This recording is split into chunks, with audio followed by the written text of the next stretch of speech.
إن الحمد لله نحمده ونستعينه ونستغفره ونؤمن به ونتوكل عليه ونعوذ بالله من شرور أنفسنا ومن سيئات أعمالنا من يهده الله فلا مضل له ومن يضلله فلا هادي له وأشهد أن لا إله إلا الله وأشهد أن محمدا عبده ورسوله وأرسله بالحق بشيرا ونذيرا وداعيا إلى الله بإذنه وسراجا منيرا يا أيها الذين آمنوا اتقوا الله حق تقاته ولا تموتن إلا وأنتم مسلمون يا أيها الناس اتقوا ربكم الذي خلقكم من نفس واحدة وخلق منها زوجها وبث منهما رجالا كثيرا ونساء واتقوا الله الذي تساءلون به والأرحام إن الله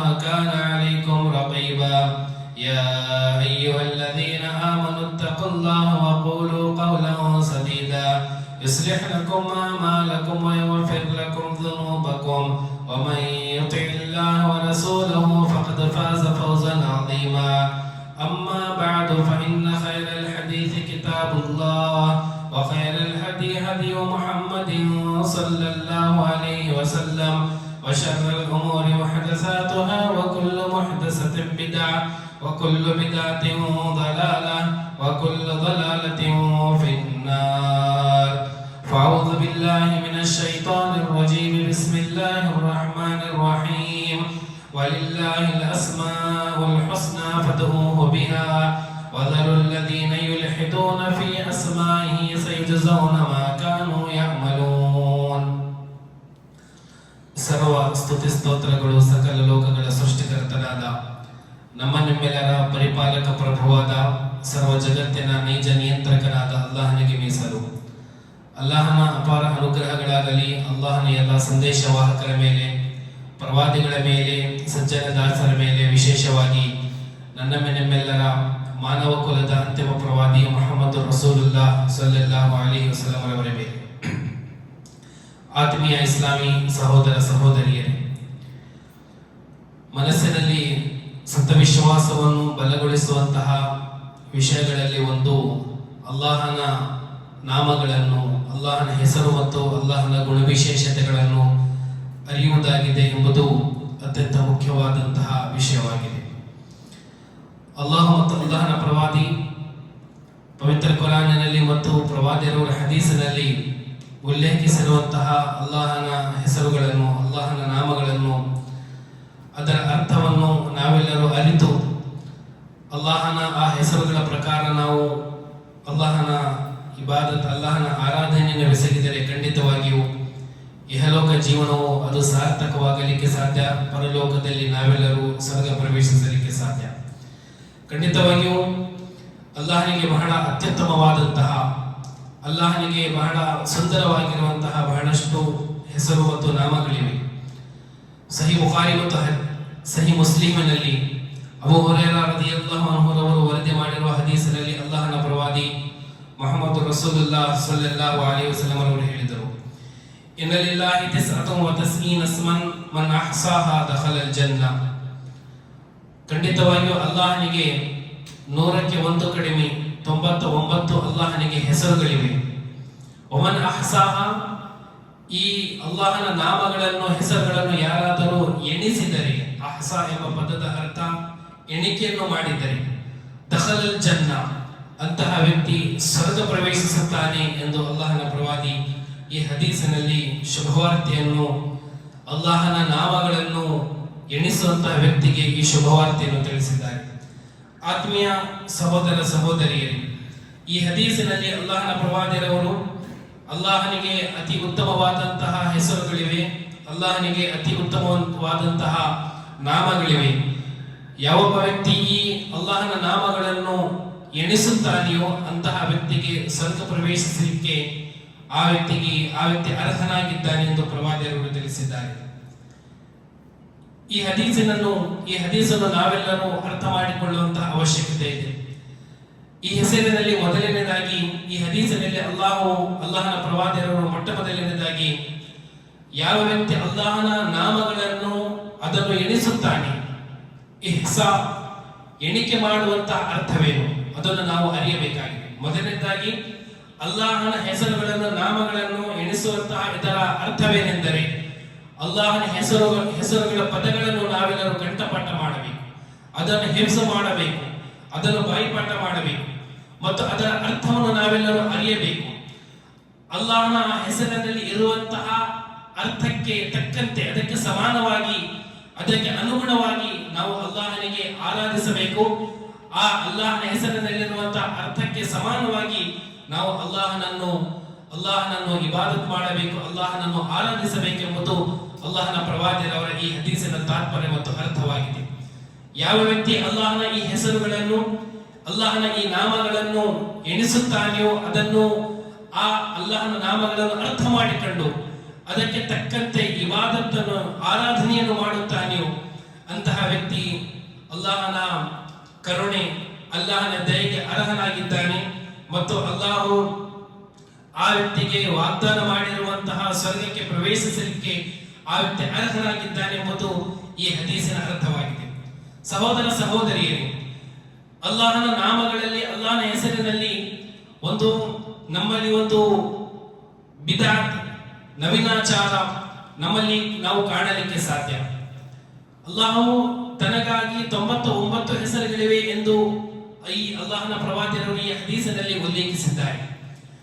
ಅಲ್ಲಾಹನಿಗೆ 99 ಹೆಸರುಗಳಿವೆ ಎಂದು ನಾವು ತಿಳಿದಿದ್ದೇವೆ. ಅದರೊಟ್ಟಿಗೆ ಬಹಳಷ್ಟು ಮುಸ್ಲಿಮರು ಅಲ್ಲಾಹನ ಪ್ರವಾದಿಯವರಿಗೂ ಸಹ 99 ಹೆಸರುಗಳಿವೆ ಎಂದು ಅವರಿಗೆ ಈ ರೀತಿಯಾದಂತಹ ಒಂದು ಅಜ್ಞಾನವಿದೆ. ಇದು ಜ್ಞಾನದ ಬದಲಾಗಿ ಇದೊಂದು ಅಜ್ಞಾನವಾಗಿದೆ. ಭಾರತದಲ್ಲಿ ಮುದ್ರಣವಾಗುವಂತಹ ಪವಿತ್ರ ಕುರಾನಿನ ಎಡಿಷನ್ ಅದರ ಮೊದಲಿನ ಪುಟದಲ್ಲಿ ನಾವು ನೋಡಿದರೆ ಅಲ್ಲಾಹನ 99 ಹೆಸರುಗಳು ಅದರಲ್ಲಿವೆ. ಅದರಲ್ಲೂ ಬಹಳಷ್ಟು ಅಲ್ಲಾಹ ಮತ್ತು ಅಲ್ಲಾಹನ ಪ್ರವಾದಿಯವರ ಹದೀಸಿನಲ್ಲಿ ಅಲ್ಲಾಹ್ ಪವಿತ್ರ ಕುರಾನಿನಲ್ಲಿ ಉಲ್ಲೇಖಿಸಿದಂತಹ ಹೆಸರುಗಳು ಅದರಲ್ಲಿ ಮುದ್ರಿಸಲಾಗಿದೆ. ಅದೇ ರೀತಿ ಪವಿತ್ರ ಕುರಾನಿನ ಕೊನೆಯ ಭಾರತದಲ್ಲಿ ಮುದ್ರಣವಾಗುವಂತಹ ಪವಿತ್ರ ಕುರಾನಿನ ಕೊನೆಯ ಪುಟದಲ್ಲಿ ಪ್ರವಾದಿಯವರಿಗೂ ಸಹ 99 ಹೆಸರುಗಳನ್ನು ನಾವು ನೇಮಿಸಿದ್ದೇವೆ. ಸಹೋದರರೇ, ಅಲ್ಲಾಹನ ಪ್ರವಾದಿಯರ ಪ್ರೀತಿಯಲ್ಲಿ ಹದ್ದು ಮೀರಿ ಹೋಗುವಂತಹ ವಿಷಯಗಳಲ್ಲಿ ಒಂದು ಇದಾಗಿದೆ. ಪ್ರವಾದಿಯವರಿಗೂ ಸಹ ನಾವು 99 ಹೆಸರುಗಳನ್ನು ನಾವು ನೀಡಿದ್ದೇವೆ. ಇದೊಂದು ನವೀನಾಚಾರವಾಗಿದೆ. ಇದು ಸರಿಯಾದಂತಹ ವಿಷಯವಲ್ಲ. ಅಲ್ಲಾಹನ ಪ್ರವಾದಿ ಈ ಹದೀಸಿನಲ್ಲಿ ಅಲ್ಲಾಹನಿಗೆ 100ಕ್ಕೆ 1 ಕಡಿಮೆ 99 ಹೆಸರುಗಳಿವೆ ಎಂದು ಈ ಹದೀಸಿನಲ್ಲಿ ಪ್ರವಾದಿಯವರು ಉಲ್ಲೇಖಿಸಿದ್ದಾರೆ. ಸಹೋದರರೇ, ಅಲ್ಲಾಹನಿಗೆ ಕೇವಲ 99 ಹೆಸರು ಮಾತ್ರವಲ್ಲ, ಬದಲಾಗಿ ಅಲ್ಲಾಹನಿಗೆ ಇನ್ನೂ ಬಹಳಷ್ಟು ಹೆಸರುಗಳಿವೆ. ಅದರ ಕುರಿತು ನಮಗೆ ಜ್ಞಾನವಿಲ್ಲ, ಅದರ ಕುರಿತು ನಮಗೆ ಅರಿವಿಲ್ಲ, ನಾವು ಅದರ ಕುರಿತು ಸರಿಯಾದಂತಹ ನಮಗೆ ಅದಕ್ಕೆ ಜ್ಞಾನವಿಲ್ಲ. ಏಕೆಂದರೆ ಅಲ್ಲಾಹನ ಪ್ರವಾದಿಯವರ ಒಂದು ಬಹಳ ಪ್ರಸಿದ್ಧವಾದಂತಹ ಒಂದು ಪ್ರಾರ್ಥನೆವಿದೆ. ಅಲ್ಲಾಹುಮ್ಮ ಇನ್ನಿ ಅಸ್ಅಲುಕ ಬಿಕುಲ್ಲಿ ಇಸ್ಮಿನ್ ಹುವ ಲಕ್ ಸಮ್ಮೈತ ಬಿಹಿ ನಫ್ಸಕ್ ಔ ಅಲ್ಲಮ್ತಹು ಅಹದ ಮಿನ್ ಖಲ್ಕಿಕ್ ಔ ಇಸ್ತಅಥರ್ತಹು ಫೀ ಇಲ್ಮಿಲ್ ಗೈಬಿ ಇಂದಕ್.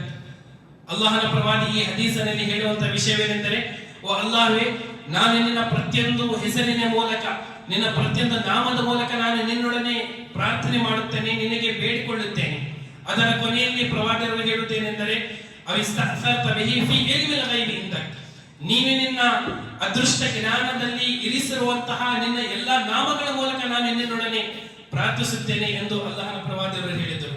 ಈ ಹದೀಸಿನ ಅರ್ಥವೇನೆಂದರೆ, ಅಲ್ಲಾಹನಿಗೆ ಕೇವಲ 99 ಹೆಸರುಗಳು ಮಾತ್ರವಲ್ಲ, ಬದಲಾಗಿ ಅಲ್ಲಾಹನಿಗೆ 99 ಹೆಸರಿಗಿಂತ ಇನ್ನೂ ಹೆಚ್ಚಾಗಿ ಇನ್ನೂ ಅಧಿಕವಾದಂತಹ ಹೆಸರುಗಳಿವೆ.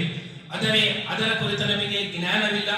ಈ ಹದೀಸಿನಲ್ಲಿ ಅಲ್ಲಾಹನ ಪ್ರವಾದಿ 99 ಹೆಸರುಗಳನ್ನು ಯಾವ ವ್ಯಕ್ತಿ ಅದನ್ನು ಸರಿಯಾಗಿ ಹಿಫ್ಜ್ ಮಾಡಿ, ಅದನ್ನು ಕಂಠಪಾಠ ಮಾಡಿ, ಅದರಲ್ಲಿರುವಂತಹ ಅರ್ಥಗಳನ್ನು ಅರಿತುಕೊಂಡು ಅದರ ಪ್ರಕಾರ ಅದಕ್ಕೆ ಅನುಗುಣವಾಗಿ ಇಬಾದತ್ತನ್ನು ಮಾಡುತ್ತಾನೆಯೋ, ಅಲ್ಲಾಹನಿಗೆ ಆರಾಧನೆಯನ್ನು ಮಾಡುತ್ತಾನೆಯೋ ಅಂತಹ ವ್ಯಕ್ತಿಗೆ ಸ್ವರ್ಗದ ಸುವಾರ್ತೆಯನ್ನು ಪ್ರವಾದಿಯವರು ತಿಳಿಸಿದ್ದಾರೆ. ಸಹೋದರನೇ, ಅಲ್ಲಾಹನ ಬಹಳಷ್ಟು ಹೆಸರುಗಳಿವೆ. ತೌಹೀದಿನ 3 ಭಾಗಗಳಲ್ಲಿ 3ನೆಯ ಭಾಗ ಅಲ್ ಈಮಾನು ಬಿಲ್ ಅಸ್ಮಾಯಿ ವ ಸಿಫಾತ್.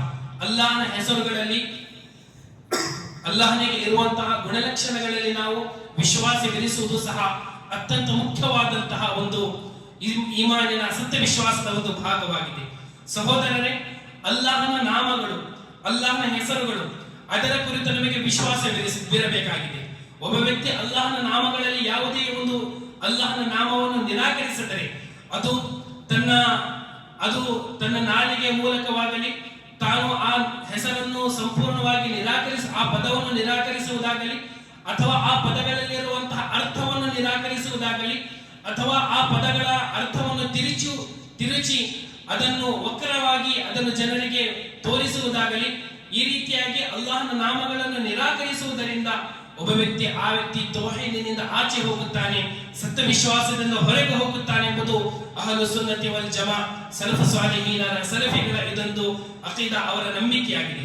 ಸಹೋದರರೇ, ಅಲ್ಲಾಹನ ನಾಮಗಳ ಕುರಿತು ನಮ್ಮ ಮೇಲೆ ಕಡ್ಡಾಯವಾಗುವಂತಹ ವಿಷಯ ಅದೇನೆಂದರೆ ಅಲ್ಲಾಹು ಆ ನಾಮದಲ್ಲಿ ಪರಿಪೂರ್ಣನಾಗಿದ್ದಾನೆ.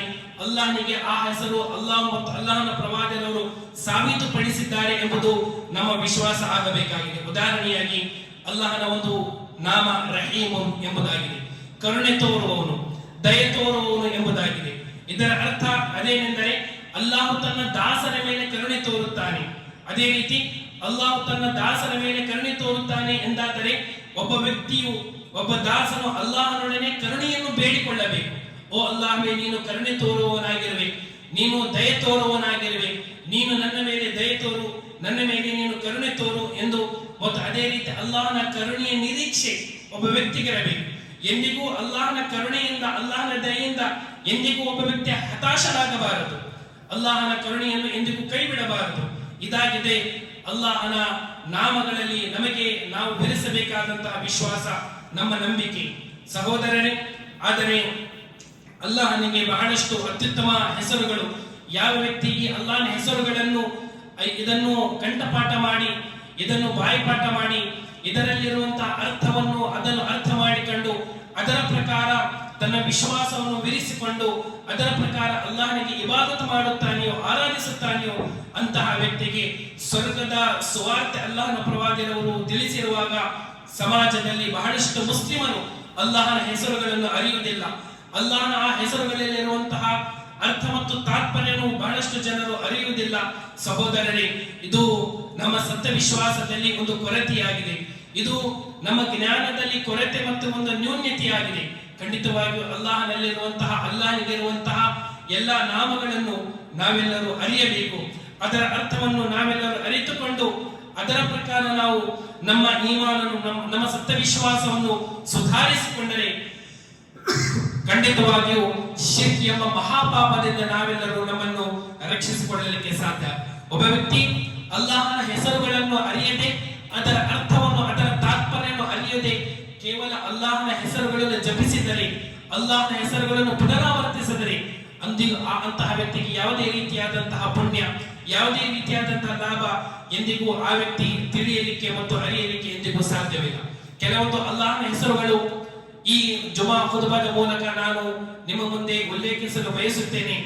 ಆ ಅಲ್ಲಾಹನ ಹೆಸರುಗಳಲ್ಲಿ ಇರುವಂತಹ ತಾತ್ಪರ್ಯ, ಅದರ ಅರ್ಥವೇನು, ಅದರ ಪ್ರಕಾರ ನಾವು ನಮ್ಮ ಸತ್ಯ ವಿಶ್ವಾಸವನ್ನು ಸರಿಪಡಿಸಿಕೊಂಡರೆ, ಅಲ್ಲಾಹನ ಆ ನಾಮಗಳ ಅರ್ಥಗಳನ್ನು ಅರಿತುಕೊಂಡರೆ ಖಂಡಿತವಾಗಿಯೂ ಬಹಳಷ್ಟು ಪಾಪಕರ್ಮಗಳಿಂದ, ಬಹಳಷ್ಟು ಶಿರ್ಕಿನ ದ್ವಾರಗಳಿಂದ ನಾವು ನಮ್ಮನ್ನು, ನಮ್ಮ ಸಮಾಜವನ್ನು, ನಮ್ಮ ಸಂತತಿಯನ್ನು ನಾವು ರಕ್ಷಿಸಲಿಕ್ಕೆ ಸಾಧ್ಯ.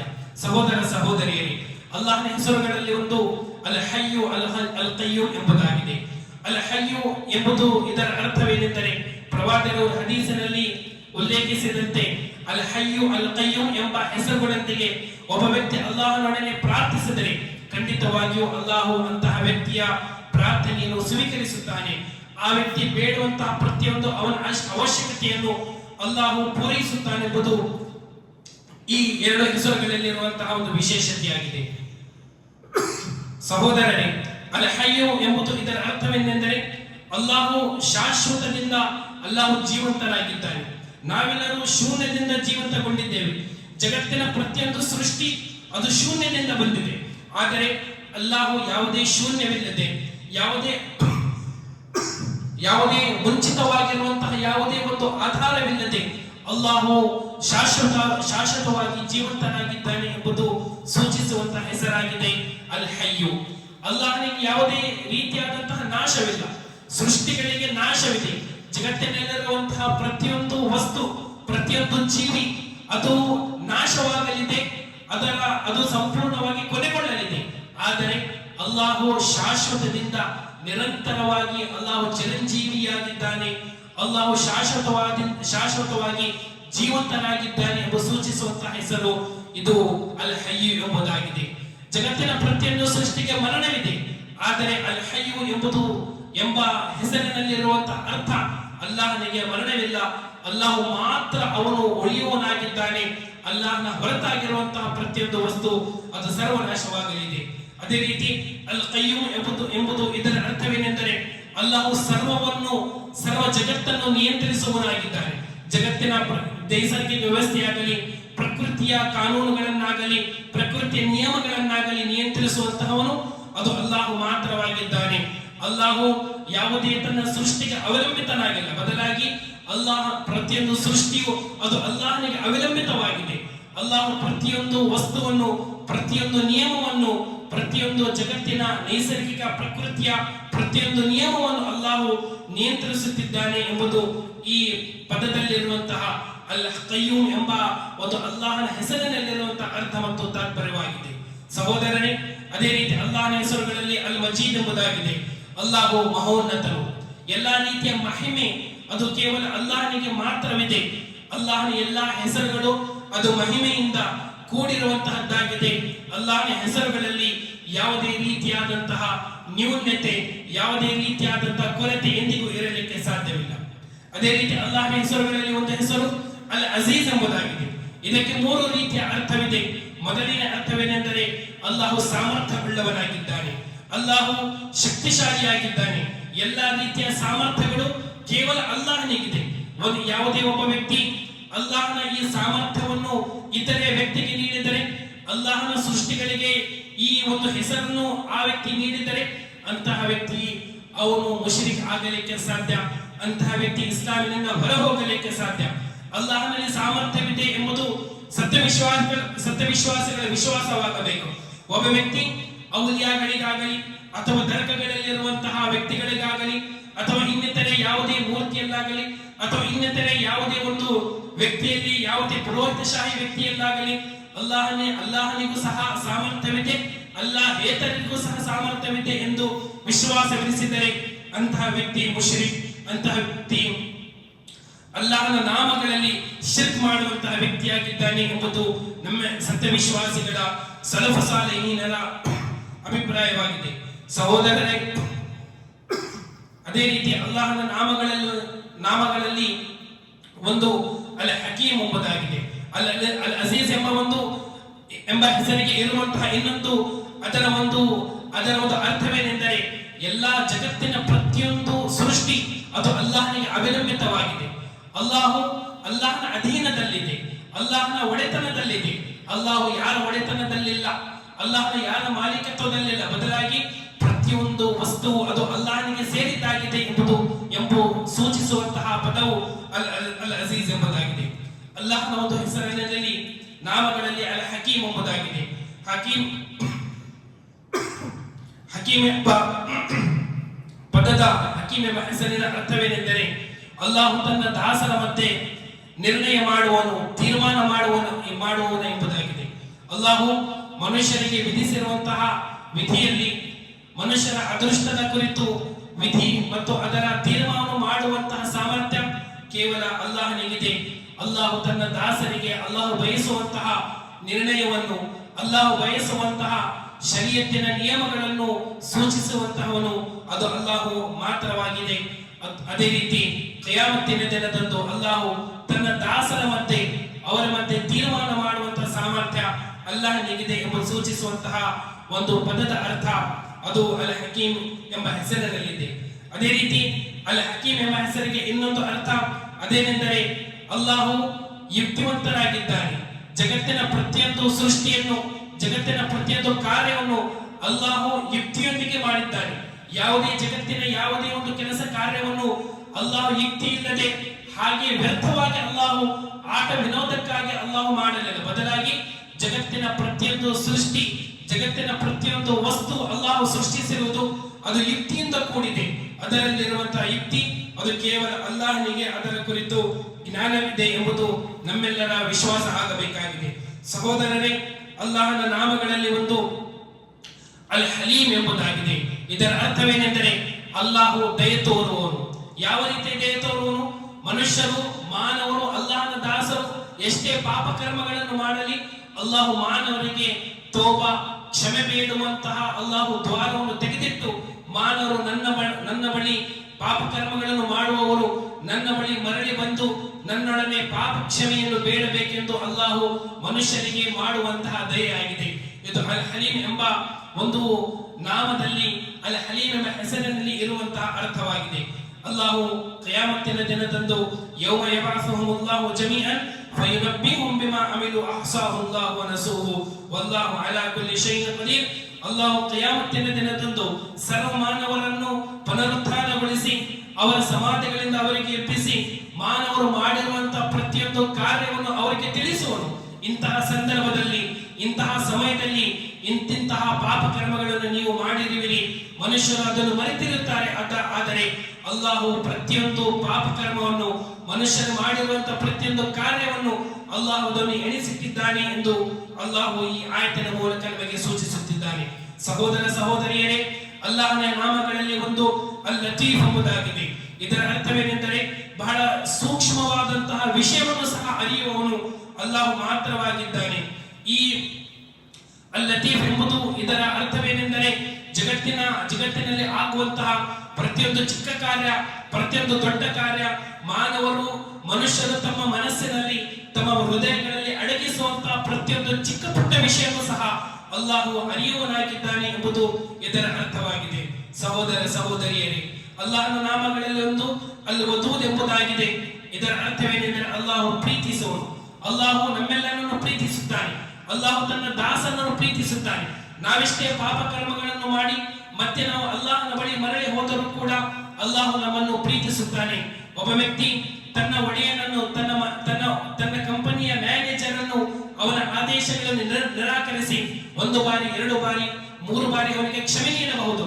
ಆದರೆ ಹಲವಾರು ಬಾರಿ ಆ ವ್ಯಕ್ತಿ ತನ್ನ ಒಡೆಯನನ್ನು, ತನ್ನ ಮಾಲೀಕನನ್ನು, ತನ್ನ ಓನರ್ ಅನ್ನು ಆ ವ್ಯಕ್ತಿ ಅವನ ಆಜ್ಞೋಲ್ಲಂಘನೆ ಮಾಡಿ ಅವನ ಆದೇಶವನ್ನು ನಿರಾಕರಿಸಿದರೆ ಆ ವ್ಯಕ್ತಿ ಅವನಿಗೆ ಪ್ರೀತಿಸದೆ ಅವನಿಗೆ ಅಸಹ್ಯ ಪಡಬಹುದು, ಅವನಿಗೆ ಇಷ್ಟಪಡದಂತೆ ಅವನಿಗೆ ನಿರಾಕರಿಸಬಹುದು. ಆದರೆ ಅಲ್ ವದೂದ್ ಎಂಬ ಪದದ ಅರ್ಥ, ಅಲ್ ವದೂದ್ ಎಂಬ ಹೆಸರಿನ ಅರ್ಥವೇನೆಂದರೆ ಅಲ್ಲಾಹು ತನ್ನ ದಾಸರನ್ನು ಮೆಚ್ಚುತ್ತಾನೆ, ಅಲ್ಲಾಹು ತನ್ನ ದಾಸರನ್ನು ಪ್ರೀತಿಸುತ್ತಾನೆ. ಮಾನವರು ಅಲ್ಲಾಹನ ಬಳಿ ಮರಳಿ ತಮ್ಮ ಪಾಪಗಳಿಗೆ ಕ್ಷಮೆಯನ್ನು ಬೇಡಿದಾಗ ಅಲ್ಲಾಹು ಅವರ ಪಾಪಗಳನ್ನು ಕ್ಷಮಿಸುತ್ತಾನೆಂಬುದು ಇದರ ಅರ್ಥವಾಗಿದೆ. ಅಲ್ಲಾಹು ತನ್ನ ಸ್ನೇಹಿತರನ್ನು, ತನ್ನ ನೆಚ್ಚಿನ ದಾಸರನ್ನು, ಅಲ್ಲಾಹನ ಆದೇಶಗಳನ್ನು ಪಾಲಿಸುವಂತಹ ಜನರನ್ನು ಅಲ್ಲಾಹು ಪ್ರೀತಿಸುತ್ತಾನೆ ಎಂಬುದು ಈ ಪದದ ಅರ್ಥವಾಗಿದೆ. ಯಾವ ರೀತಿ ಅಲ್ಲಾಹು ನಮ್ಮನ್ನು ಪ್ರೀತಿಸುತ್ತಾನೆಯೋ ಅಲ್ಲಾಹು ತನ್ನ ದಾಸರು, ಅಲ್ಲಾಹನ ದಾಸರು ಕೂಡ ಅಲ್ಲಾಹನನ್ನು ಪ್ರೀತಿಸಬೇಕೆಂಬುದು ಅಲ್ಲಾಹನ ಬಯಕೆಯಾಗಿದೆ. ವಲ್ಲದೀನ ಆಮನು ಅಶದ್ದು ಹುಬ್ಬನ್ ಲಿಲ್ಲಾಹ್ ಯುಹಿಬ್ಬುಹುಂ ವ ಯುಹಿಬ್ಬೂನಹು. ಅಲ್ಲಾಹು ಹೇಳುವುದೇನೆಂದರೆ ಅಲ್ಲಾಹನ ದಾಸರು, ಸತ್ಯವಿಶ್ವಾಸಿಗಳು ಅಲ್ಲಾಹನನ್ನು ಅತಿ ಹೆಚ್ಚು ಪ್ರೀತಿಸುತ್ತಾರೆ. ಒಬ್ಬ ವ್ಯಕ್ತಿ ಅಲ್ಲಾಹನ ಪ್ರೀತಿಯನ್ನು ಇತರರಿಗೆ ನೀಡಿದರೆ ಅಲ್ಲಾಹನ ನಾಮಗಳಲ್ಲಿ, ಅಲ್ಲಾಹನ ಹೆಸರಿನಲ್ಲಿ ಅಂತಹ ವ್ಯಕ್ತಿ ಶಿರ್ಕ್ ಮಾಡುವವನಾಗಿದ್ದಾನೆ. ಅಲ್ಲಾಹನ ಪ್ರೀತಿಯನ್ನು ಬಿಟ್ಟು ಇತರರಿಗೆ ಆ ಪ್ರೀತಿಯನ್ನು ನೀಡಿದರೆ ಅಂತಹ ವ್ಯಕ್ತಿ ಅದು ಅಲ್ಲಾಹನೊಡನೆ ಮಾಡುವಂತಹ ಶಿರ್ಕ್ ಆಗಿದೆ. ಸಹೋದರರೇ, ಇಂತಹ ಬಹಳಷ್ಟು ಅಲ್ಲಾಹನ ಬಹಳ ಅದ್ಭುತವಾಗಿರುವಂತಹ, ಬಹಳ ಅತ್ಯುತ್ತಮವಾಗಿರುವಂತಹ, ಬಹಳ ಅರ್ಥಗರ್ಭಿತವಾದಂತಹ, ಸುಂದರವಾದಂತಹ ನಾಮಗಳಿವೆ. ಆ ನಾಮಗಳ ಅರ್ಥವನ್ನು ನಾವೆಲ್ಲರೂ ಅರ್ಥ ಮಾಡಿಕೊಂಡು ಅದರ ಪ್ರಕಾರ ಅದಕ್ಕೆ ಅನುಗುಣವಾಗಿ ವಿಶ್ವಾಸವಿರಿಸಿಕೊಂಡು ನಾವೆಲ್ಲರೂ ಆರಾಧಿಸುವಂತಹ ಅವಶ್ಯಕತೆ ನಮ್ಮೆಲ್ಲರಿಗಿದೆ. ಸಹೋದರರೇ, ಅಲ್ಲಾಹನ ನಾಮಗಳಲ್ಲಿ ಒಂದು ಅಲ್ಲಾಹನ ನಾಮ ಸಮೀ ಎಂಬುದಾಗಿದೆ. ಅಲ್ಲಾಹು ಕೇಳುವವನಾಗಿದ್ದಾನೆ. ನಾವು ಒಂದು ಮಿತವಾದಂತಹ ರೀತಿಯಲ್ಲಿ ನಾವೆಲ್ಲರೂ ಕೇಳುತ್ತೇವೆ, ಆದರೆ ಅಲ್ಲಾಹನ ಕೇಳುವಂತಹ ಸಾಮರ್ಥ್ಯ ಅದು ನಮ್ಮ ಊಹೆಗೆ ನಿಲುಕಲಿಕ್ಕೆ ಎಂದಿಗೂ ಸಾಧ್ಯವಿಲ್ಲ. ಕಪ್ಪು ರಾತ್ರಿಯಲ್ಲಿ ಕಪ್ಪು ಬಂಡೆಯ ಮೇಲೆ ನಡೆಯುವಂತಹ ಕಪ್ಪು ಇರಿವಿಯ ಅದರ ಕಾಲ್ನಡಿಗೆಯನ್ನು ಸಹ ಅಲ್ಲಾಹು ಕೇಳುತ್ತಾನೆಂಬುದು ನಾವೆಲ್ಲರೂ ಈ ಒಂದು ಪದದಲ್ಲಿರುವಂತಹ ಅರ್ಥವಾಗಿದೆ ಎಂದು ನಾವೆಲ್ಲರೂ ಅರಿಯಬೇಕಾಗಿದೆ. ಅಲ್ಲಾಹು ಕೇಳುವವರಾಗಿದ್ದಾನೆ. ಅಲ್ಲಾಹು ನಮ್ಮ ಪ್ರಾರ್ಥನೆಗಳನ್ನು ಕೇಳುತ್ತಾನೆ. ಒಬ್ಬ ವ್ಯಕ್ತಿ ತನ್ನ ಕಷ್ಟದ ಸಂದರ್ಭದಲ್ಲಿ ಅಲ್ಲಾಹನನ್ನು ಪ್ರಾರ್ಥಿಸುವುದರ ಹೊರತು ಇನ್ನಿತರಿಗೆ ಆ ವ್ಯಕ್ತಿ ಪ್ರಾರ್ಥಿಸಿದರೆ ಅವನು ಅಲ್ಲಾಹನ ನಾಮಗಳಲ್ಲಿ ಶಿರ್ಕ್ ಮಾಡುವವನಾಗಿದ್ದಾನೆ. ಔಲಿಯಾಗಳಿಗೆ ಪ್ರಾರ್ಥಿಸುವುದಾಗಲಿ, ಅಲ್ಲಾಹೇತರರಿಗೆ ಪ್ರಾರ್ಥಿಸುವುದಾಗಲಿ, ಮರಣ ಹೊಂದಿ ಹೋಗಿರುವಂತಹ ಮಹಾಪುರುಷರಿಗೆ, ಔಲಿಯಾಗಳಿಗೆ, ಅಂಬಿಯಾಗಳಿಗೆ, ಸಂದೇಶವಾಹಕರಿಗೆ, ಪ್ರವಾದಿಗಳಿಗೆ ಕರೆದು ಬದ್ರಿ ಸಹಾಬಿಗಳಿಗೆ ಪ್ರಾರ್ಥನೆಗಳ ಮಾಡುವುದು ಇವೆಲ್ಲವೂ ಶಿರ್ಕಿನ ಬಾಗಿಲುಗಳಾಗಿವೆ, ಇವೆಲ್ಲವೂ ಶಿರ್ಕಿನ ದ್ವಾರಗಳಾಗಿವೆ. ಸಹೋದರರೇ, ಅಲ್ಲಾಹನ ನಾಮಗಳನ್ನು ಅರಿತು ಅದರ ಪ್ರಕಾರ ನಾವೆಲ್ಲರೂ ಅಲ್ಲಾಹನೊಡನೆ ಆರಾಧಿಸುವಂತಹ ಅವಶ್ಯಕತೆ ಇದೆ. ಸಹೋದರರೇ, ಅಲ್ಲಾಹನ ನಾಮಗಳಲ್ಲಿ ಒಂದು ಅಸ್ಸಮದ್ ಎಂಬುದಾಗಿದೆ. ಇದರ ಅರ್ಥವೇನೆಂದರೆ ಅಲ್ಲಾಹನಲ್ಲಿ ಎಲ್ಲಾ ರೀತಿಯಾದಂತಹ, ಅಲ್ಲಾಹು ಎಲ್ಲಾ ವಸ್ತುಗಳಿಂದ, ಎಲ್ಲಾ ವಿಷಯಗಳಿಂದ ಅಲ್ಲಾಹು ನಿರಪೇಕ್ಷರಾಗಿದ್ದಾನೆ. ಯಾವುದೇ ವಸ್ತುವಿನ ಅಲ್ಲಾಹನಿಗೆ ಅವಶ್ಯಕತೆ ಇಲ್ಲ. ಮನುಷ್ಯರು ತನ್ನ ಅವಶ್ಯಕತೆಗಳನ್ನು ಪೂರೈಸಲಿಕ್ಕೆ ಒಬ್ಬ ವ್ಯಕ್ತಿಯಲ್ಲಿ ಯಾವ ಅವಶ್ಯಕತೆಗಳನ್ನು ಅವನಲ್ಲಿ ಕಾಣುತ್ತಾರೆಯೋ ಆ ಎಲ್ಲಾ ರೀತಿಯಾದಂತಹ ಅವಶ್ಯಕತೆಗಳು ಆ ವ್ಯಕ್ತಿಯಲ್ಲಿ ಕಂಡು ಬರುತ್ತವೆ ಎಂಬುದು ಈ ಅಸ್ಸಮದ್ ಎಂಬ ಒಂದು ಪದದಲ್ಲಿ, ಎಂಬ ಹೆಸರಿನಲ್ಲಿ ಇರುವಂತಹ ಅರ್ಥ ಮತ್ತು ತಾತ್ಪರ್ಯವಾಗಿದೆ. ಅದೇ ರೀತಿ ಅಲ್ಲಾಹ್ ನಾಮಗಳಲ್ಲಿ ಒಂದು ಅಲ್ ಜಬ್ಬಾರ್ ಎಂಬುದಾಗಿದೆ.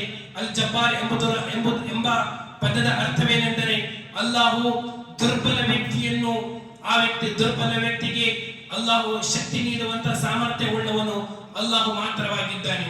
ಅದೇ ರೀತಿ ಪಾಪಕರ್ಮಗಳನ್ನು ಮಾಡುವಂತಹ ವ್ಯಕ್ತಿಗಳಿಗೆ, ಅಲ್ಲಾಹನ ಆದೇಶಗಳನ್ನು ನಿರಾಕರಿಸಿ ಆಜ್ಞೋಲ್ಲಂಘಿಸಿ ಜೀವಿಸುವಂತಹ ಅಲ್ಲಾಹನ ಶತ್ರುಗಳಿಗೆ ಅಲ್ಲಾಹು ವಿಚಾರಣೆ ಮಾಡುವಂತಹ ಸಾಮರ್ಥ್ಯ ಕೇವಲ ಅಲ್ಲಾಹನಲ್ಲಿದೆ ಎಂಬ ಸೂಚಿಸುವಂತಹ ಹೆಸರು ಅದು ಅಲ್ ಜಬ್ಬಾರ್ ಎಂಬುದಾಗಿದೆ.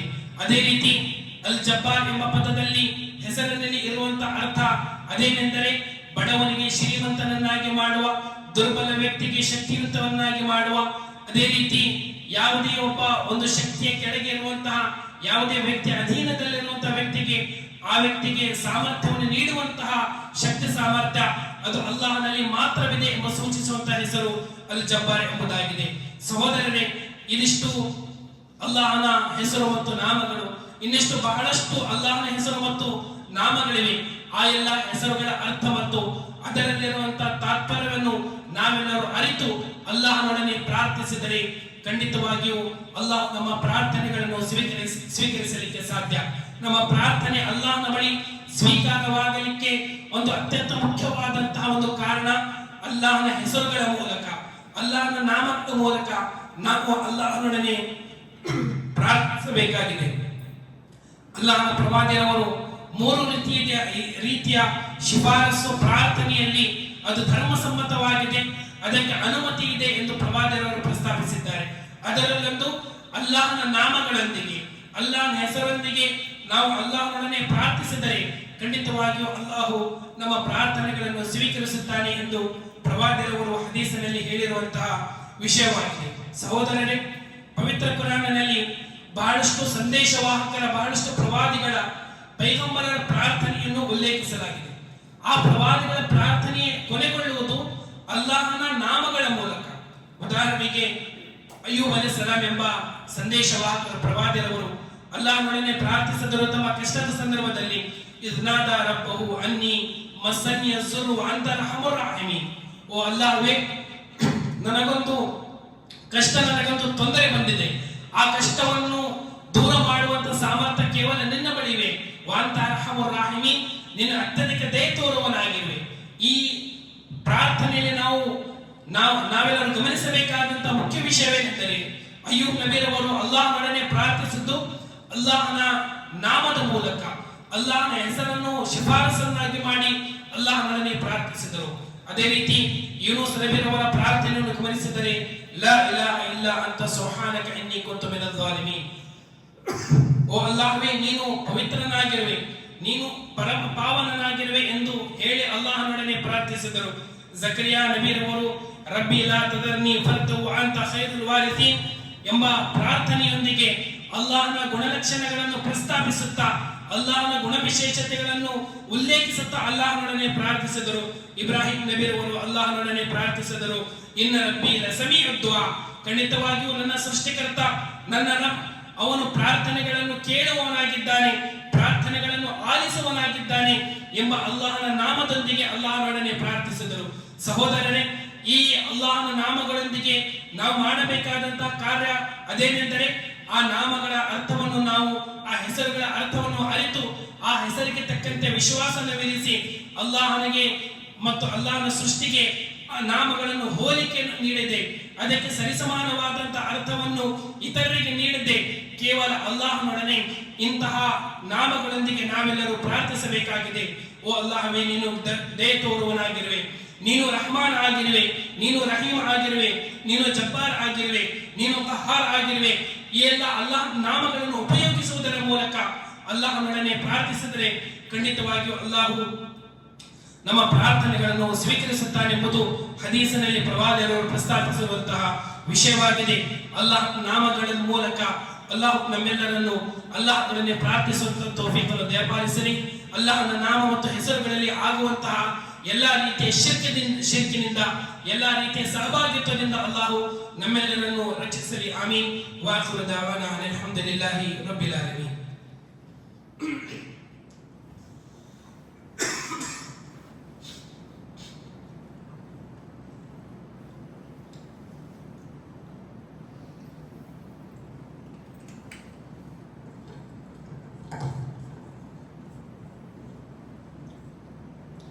إن الحمد لله نحمده ونستعينه ونستغفره ونؤمن به ونتوكل عليه ونعوذ بالله من شرور أنفسنا ومن سيئات أعمالنا من يهده الله فلا مضل له ومن يضلل فلا هادي له وأشهد أن لا إله إلا الله وأشهد أن محمدا عبده ورسوله.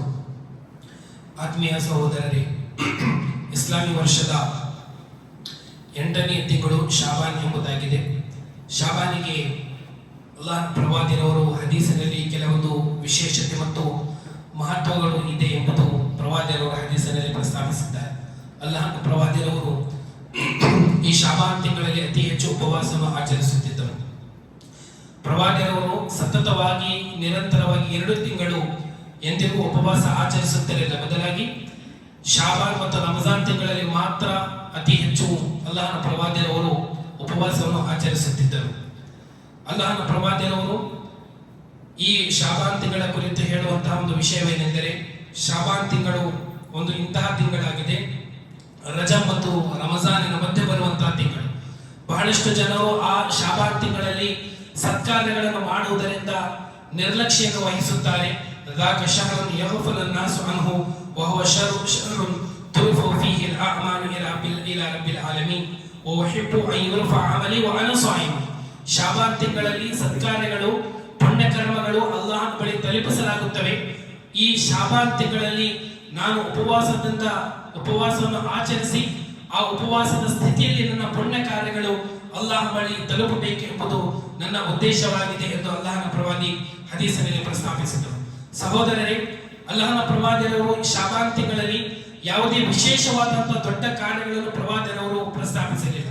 ಶಾಬಾನ್ ತಿಂಗಳ 15ನೇ ರಾತ್ರಿಯಂದು ಜಾಗರಣೆ ಆಚರಿಸುವುದಾಗಲಿ, ಅದರ ಮುಂದಿನ ದಿನದಂದು ಉಪವಾಸವನ್ನು ಆಚರಿಸುವುದಾಗಲಿ, ಅಥವಾ ಇನ್ನಿತರೆ ಮಸೀದಿಗಳಿಗೆ ಅಲಂಕರಿಸುವುದಾಗಲಿ, ಮನೆಗಳಲ್ಲಿ ಹಬ್ಬದ ಒಂದು ಸಂಭ್ರಮವನ್ನು ಆಚರಿಸುವುದಾಗಲಿ ಪ್ರವಾದಿಯವರಿಂದ ಉಲ್ಲೇಖಿಸಿದಂತಹ ವಿಷಯಗಳಾಗಿವೆ. ಅಲ್ಲಾಹನ ಪ್ರವಾದಿಯವರು ಈ ಶಾಬಾನ್ ತಿಂಗಳ ಕುರಿತು ತಿಳಿಸಿರುವಂತಹ ಕೇವಲ ಒಂದೇ ಮಾತು ಮಹತ್ವವಿದೆ. ಅದೇನೆಂದರೆ, ಇನ್ನಲ್ಲಾಹ ಯತ್ತಲಿউ ಅಲಾ ಇಬಾದಿಹಿ ಫೀ ಲೈಲತಿನ್ ನಿಸ್ಫಿ ಮಿನ್ ಶಾಬಾನ್ ಫಯಗ್ಫಿರು ಲಿಲ್ ಮುಅ್ಮಿನೀನ ವ ಯುಮ್ಲಿಯು ಲಿಲ್ ಕಾಫಿರೀನ್ ವ ಯದഉ ಅಹ್ಲಲ್ ಹಕ್ದ್ ಬಿಹಕ್ದಿಹಿಮ್ ಹತ್ತಾ ಯದಊಹು. ಪ್ರವಾದಿಯವರಿಂದ ಸರಿಯಾಗಿ ಸಾಬೀತಾಗಿರುವಂತಹ ದೃಢೀಕರಿಸುವಂತಹ ಹದೀಸ್ ಇದೊಂದೇ ಮಾತ್ರ. ಅದೇನೆಂದರೆ, 15ನೇ ಶಾಬಾನಿನ ರಾತ್ರಿಯಂದು ಅಲ್ಲಾಹು ತನ್ನ ದಾಸರನ್ನು ಒಮ್ಮೆ ವೀಕ್ಷಿಸಿ ಅದರಲ್ಲಿ ತನ್ನ ಬಹಳಷ್ಟು ಸತ್ಯವಿಶ್ವಾಸಿ ದಾಸರಿಗೆ ಅಲ್ಲಾಹು ಅವರಿಗೆ ಮಗಫಿರತನ್ನು ನೀಡುತ್ತಾನೆ, ಅವರ ಪಾಪಕರ್ಮಗಳನ್ನು ಅಲ್ಲಾಹು ಕ್ಷಮಿಸುತ್ತಾನೆ. ಕಾಫಿರ್ ಸತ್ಯ ನಿಷೇಧಿಗಳಿಗೆ ಅಲ್ಲಾಹು ಬಿಟ್ಟು ಬಿಡುತ್ತಾನೆ. ಯಾರ ಮನಸ್ಸಿನಲ್ಲಿ ತನ್ನ ಸಹೋದರನ ಕುರಿತು ತನ್ನ ಸ್ನೇಹಿತನ ಕುರಿತು ದ್ವೇಷವಿದೆಯೋ ಅಂತಹ ವ್ಯಕ್ತಿಗೂ ಸಹ ಅಲ್ಲಾಹು ಬಿಟ್ಟು ಬಿಡುತ್ತಾನೆ. ಅಂದರೆ ಅಂತಹ ವ್ಯಕ್ತಿಗೆ ಅಲ್ಲಾಹು ಕ್ಷಮೆ ನೀಡುವುದಿಲ್ಲ ಎಂಬುದು ಪ್ರವಾದಿಯವರ ಈ ಹದೀಸಿನ ಅರ್ಥ ಮತ್ತು ತಾತ್ಪರ್ಯವಾಗಿದೆ. ಸಹೋದರರೇ, 15ನೇ ಶಾಬಾನಿನ ರಾತ್ರಿಯಂದು ಯಾವುದೇ ವಿಶೇಷವಾದಂತಹ ರಮಜಾನಿನ ಲೈಲತುಲ್ ಕದರಿನಲ್ಲಿ ಯಾವ ರೀತಿ ಜಾಗರಣೆ ಆಚರಿಸುತ್ತೇವೆಯೋ ಆ ಲೈಲತುಲ್ ಕದರಿನ ರಾತ್ರಿಯಂದು ಇಬಾದತ್ ಮಾಡಲಿಕ್ಕೆ ಪ್ರವಾದಿಯವರು ನಮಗೆ ಪ್ರೋತ್ಸಾಹ ನೀಡಿದಂತೆ 15ನೇ ಶಾಬಾನಿನ ರಾತ್ರಿಯಂದು ನೀವು ಇಬಾದತ್ ಮಾಡಬೇಕು. ಅದನ್ನು ನೀವು ಮನೆಗಳನ್ನು ಅಲಂಕರಿಸಬೇಕು, ಮಸೀದಿಗಳನ್ನು ನೀವು ಅಲಂಕರಿಸಬೇಕು ಎಂಬುದು ಪ್ರವಾದಿಯವರಿಂದ ಯಾವುದೇ ಹದೀಸಿನಲ್ಲಿ ಸಾಬೀತಾಗಿದೆ. ಬಹಳಷ್ಟು ಹದೀಸ್ಗಳಿವೆ, ಅವೆಲ್ಲವೂ ಹದೀಸ್ ಮೌಸೂ ಹದೀಸ್ಗಳಾಗಿವೆ, ದುರ್ಬಲ ಹದೀಸ್ಗಳಾಗಿವೆ, ಕೃತಕ ಹದೀಸ್ಗಳಾಗಿವೆ. ಅಬ್ದುಲ್ ರಹಮಾನ್ ಇಬ್ನ್ ಜೌಜಿ ರಹಮತುಲ್ಲಾಹಿ ಅಲೈಹಿ ದೊಡ್ಡ ವಿದ್ವಾಂಸರಲ್ಲಿ ಓರ್ವ ವಿದ್ವಾಂಸರು, ಅವರ ಪುಸ್ತಕದಲ್ಲಿ ಒಂದು ಹದೀಸ್ ಅವರು ವರದಿ ಮಾಡಿದ್ದಾರೆ. ಅದೊಂದು ಸಹೀಹ್ ದುರ್ಬಲ ಹದೀಸ್ ಆಗಿದೆ. ಯಾವ ವ್ಯಕ್ತಿ ಪ್ರವಾದಿಯವರು ಹೀಗೆ ಹೇಳುತ್ತಾರೆ, ಇದೊಂದು ಸುಳ್ಳು ಹದೀಸ್ ಆಗಿದೆ. ಒಬ್ಬ ವ್ಯಕ್ತಿ 14 ರಕಾತ್ ನಮಾಜ್ ಮಾಡಿ ಆ 14 ರಕಾತ್ ನಮಾಜಿನ ನಂತರ ಕೆಲವೊಂದು ಕುರ್ಆನಿನ ಸೂರತ್ಗಳನ್ನು ಅಧ್ಯಾಯಗಳನ್ನು ಪಠಿಸಿದರೆ ಅಂತಹ ವ್ಯಕ್ತಿಗೆ 20 ಹಜ್ ಮಾಡುವಂತಹ ಪುಣ್ಯ ಮತ್ತು ಅದೇ ರೀತಿ 20 ವರ್ಷ ಉಪವಾಸ ಆಚರಿಸುವಂತಹ ಪುಣ್ಯ ಲಭಿಸುತ್ತದೆ ಎಂದು ಪ್ರವಾದಿಯವರು ಹೇಳಿದರೆಂದು ಪ್ರವಾದಿಯವರ ಕುರಿತು ಒಂದು ಸುಳ್ಳು ಹದೀಸ್ ಜನರಲ್ಲಿ ಹರಡುತ್ತಿದ್ದಾರೆ. ಇದೊಂದು ಝಯೀಫ್ ಹದೀಸ್, ಇದೊಂದು ಮೌಜು ಹದೀಸ್ ಆಗಿದೆ, ಇದೊಂದು ಕೃತಕವಾದಂತಹ ಸ್ವರಚಿತ ಹದೀಸ್ ಆಗಿದೆ. ಅದೇ ರೀತಿ ಇನ್ನೊಂದು ಹದೀಸ್ ಅಲಿ ರದಿಯಲ್ಲಾಹು ಅನ್ಹು ಅವರಿಂದ ವರದಿ ಮಾಡಲಾಗಿದೆ. ಅಲ್ಲಾಹನ ಪ್ರವಾದಿಯವರು ಶಾಬಾನಿನ 15ನೇ ರಾತ್ರಿಯಂದು 100 ರಕಾತ್ ಪ್ರವಾದಿಯವರು 100 ರಕಾತ್ ನಮಾಜನ್ನು ಮಾಡಿದರು. ಪ್ರತಿ ರಕಾತಿನಲ್ಲಿ ಸೂರತುಲ್ ಫಾತಿಹಾದ ನಂತರ ಸೂರತುಲ್ ಇಖ್ಲಾಸ್ ಅನ್ನು 10 ಬಾರಿ ಓದಿದರು. ತದನಂತರ ಅಲ್ಲಾಹನ ಪ್ರವಾದಿಯವರು ಹೇಳಿದರು, ಈ 10 ರಕಾತ್ ನಮಾಜ್ ಮಾಡಿ ಯಾರಾದರೂ 100 ರಕಾತ್ ನಮಾಜ್ ಮಾಡಿ ಅಲ್ಲಾಹನೊಡನೆ ಪ್ರಾರ್ಥಿಸಿದರೆ ಅಲ್ಲಾಹು ನಿಮ್ಮ ಪ್ರತಿಯೊಂದು ಅವಶ್ಯಕತೆಯನ್ನು ಪೂರ್ಣಗೊಳಿಸುತ್ತಾನೆ.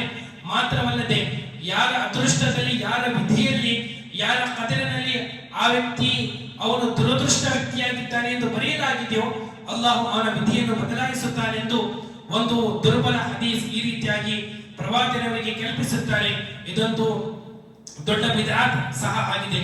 ಸಹೋದರರೇ, ವಿಶೇಷವಾದಂತಹ ನಮಾಜ್ ಆಗಲಿ, ವಿಶೇಷವಾದಂತಹ ಸಾಮೂಹಿಕ ಇಬಾದತ್ ಆಗಲಿ, ಅದೇ ರೀತಿ ಮನೆಗಳನ್ನು ಬೆಳಗಿಸುವುದಾಗಲಿ, ಅದೇ ರೀತಿ ರಾತ್ರಿ ಜಾಗರಣೆ ಮಾಡುವುದಾಗಲಿ, ಮಕ್ಕಳನ್ನು ಹೊಸ ಬಟ್ಟೆಗಳನ್ನು ಧರಿಸಿ ಸಂಭ್ರಮವನ್ನು ಆಚರಿಸುವುದಾಗಲಿ, ಶಾಬಾನ್ ತಿಂಗಳಲ್ಲಿ ಪ್ರವಾದಿಯವರಿಂದವಾಗಲಿ, ಸಹಾಬಗಳಿಂದಾಗಲಿ, ತಾಬೈಗಳಿಂದಾಗಲಿ, ತಾಬೈಗಳಿಂದಾಗಲಿ, ಮುಹದ್ದಿಸೀನರಿಂದಾಗಲಿ ಸಾಬೀತ್ ಆಗದೇ ಇರುವಂತಹ ಒಂದು ಕಾರ್ಯವಾಗಿದೆ. ಬದಲಾಗಿ 448ನೇ ಹಿಜರಿಯಲ್ಲಿ ಮುಲ್ಲಾ ಅಲಿ ಕಾರಿ ಎಂಬ ದೊಡ್ಡ ವಿದ್ವಾಂಸರು ತಮ್ಮ ಪುಸ್ತಕದಲ್ಲಿ ಅವರು ಬರೆಯುವಂತಹ ವಿಷಯವೇನೆಂದರೆ, ಶಾಬಾನಿನ ಶಬೆ ಬಾರಾತ್, ಶಾಬಾನಿನ 15ನೇ ರಾತ್ರಿಯಂದು ಈ ರಾತ್ರಿಯಂದು ಜಾಗರಣೆ ಆಚರಿಸುವುದನ್ನು ಪ್ರಾರಂಭಿಸಿದ್ದು ಅದು ಬೈತುಲ್ ಮಕ್ದಿಸಿನಲ್ಲಿ ಹೊಸದಾಗಿ ಅಗ್ನಿ ಪೂಜೆ ಮಾಡುವಂತಹ ಮಜೂಸಿಯರೆಂದರೆ ತಮ್ಮ ಮುಂದೆ ಅಗ್ನಿಯನ್ನು ಇಟ್ಟುಕೊಂಡು ಬೆಂಕಿಯನ್ನು ಪೂಜೆ ಮಾಡುವಂತಹ ಜನರು, ಅವರು ಪ್ರಾರಂಭಿಸಿದಂತಹ ಒಂದು ಬಿದಾತ್ ಆಗಿದೆ.